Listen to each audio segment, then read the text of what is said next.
Hello, this is Paul.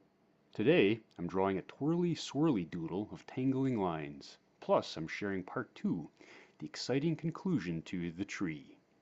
I'll pick up the story right where the raven warned the tree about an unknown, impending danger, and the tree stood nervous, wondering what this danger could be.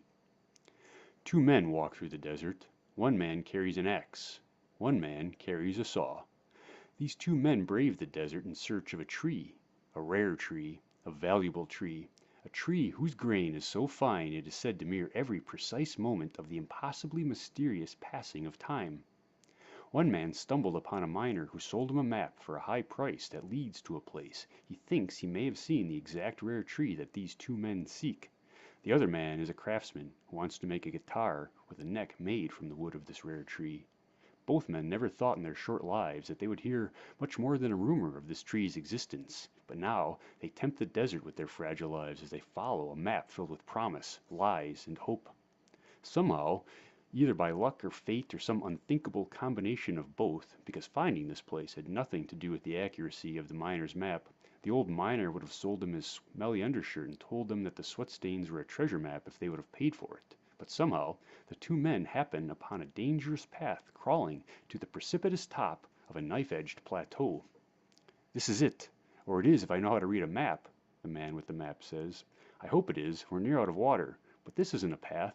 This is a climb, and it looks dangerous." "It'll be worth it," the man with the map says. The tree, our tree, hasn't seen the raven for days. The rain hasn't arrived yet, and his roots have not reached the pool of water. The tree is weary. His flowers are gone. The grass is gone. The shrubs have closed their eyes. The tree feels alone. The two men near the top of the plateau.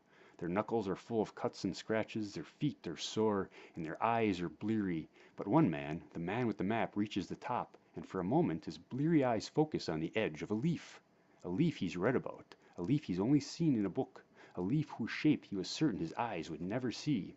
For one brief moment both joy and greed fill his mind. He forgets how thirsty he is, he forgets the pain in his feet. He turns to the other man and he says, "We're here." But just as both men lift their eager faces to peer over the topmost edge of an impossible-to-reach knife-edge plateau, a raven, massive and powerful, swoops down over their heads with his wings blocking the pure light of the sun. The raven lets out a raucous, booming cackle that startles both men as his wide wings bend just overhead. But this shock is nothing compared to the blazing sun whose light strikes both men straight in the eyes as the raven passes by and blinds them for what feels like eternity. The man with the map tumbles backwards into the man who is a craftsman. They both fall in a helter-skelter tumble and crash back to the bottom of the plateau. The craftsman has a broken arm. The man with the map twisted his ankle and hurt his head.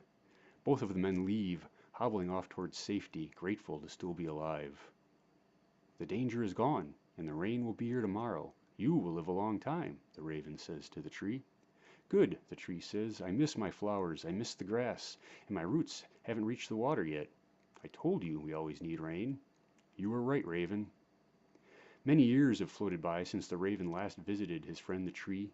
Countless seasons of flowers and grass have grown and faded. The raven floats high in the sky as he approaches the knife-edge plateau, and when he looks down he sees green grass, small patches of cheerful purple desert flowers, and smiling shrubs.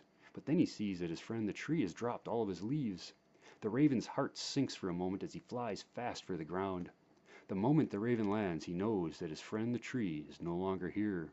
The tree's branches are dry, his bark is peeling, and his smile is gone. The raven is about to say goodbye to his old friend when he hears a whisper. He looks toward the sound, and there in the grasp of the tasseled grass, nestled away from the heat of the sun, protected like a precious secret, rests a pod. The raven hops over and cracks open the pod, and there inside is a seed. He grasps the seed in his beak, and he spreads his wings, bending the air beneath him as he soars for the sky. The raven floats far on the desert wind. He knows a place no one will ever find, an edge so steep nothing can climb it, a place so desolate no one will ever wander there. But this place holds a secret, and its secret is water. The raven lands on the jagged knife point of an edge. Here he pokes a hole as deep as his beak can go. Into this hole he sets the seed. There will be lightning storms. There will be fierce winds and fire. There will be drought. But there will also be flowers, the raven says to the seed. The raven flies off for a short time, and then he returns with a beak full of water. He pours this water over the seed from his friend the tree, and the raven says, "The rain will come, and you will live a long time." The mighty raven then flies away.